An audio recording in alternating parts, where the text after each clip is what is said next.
Right news in details. Jammu Kashmir కుల్గాంలో tension వాతావరణం నెలకొంది. ఉగ్రవాదులకు భద్రతా బలగాలకు మధ్య కాల్పులు కొనసాగుతున్నాయి. ఉగ్రవాదుల కాల్పుల్లో 2 జవాన్లు వీరమరణం పొందగా మరో 10 మంది జవాన్లకు తీవ్ర గాయాలయ్యాయి. ఇక గాయపడిన సైనికులను హుటాహుటిన స్థానిక ఆసుపత్రికి తరలించారు.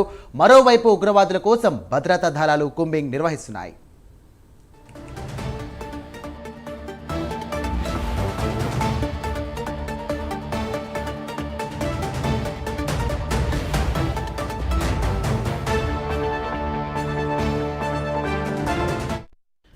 రైట్ బ్రేకింగ్ చూస్తున్నాం. జమ్మూ కాశ్మీర్ కుల్గాంలో టెన్షన్ వాతావరణం నెలకొంది. ఉగ్రవాదులకు భద్రతా బలగాలకు మధ్య కాల్పులు కొనసాగుతున్నాయి. ఇక ఉగ్రవాదుల కాల్పుల్లో 2 జవాన్లు వీరమరణం పొందగా మరో 10 మంది జవాన్లకు తీవ్ర గాయాలయ్యాయి. గాయపడిన సైనికులను హుటాహుటిన స్థానిక ఆసుపత్రికి తరలించారు.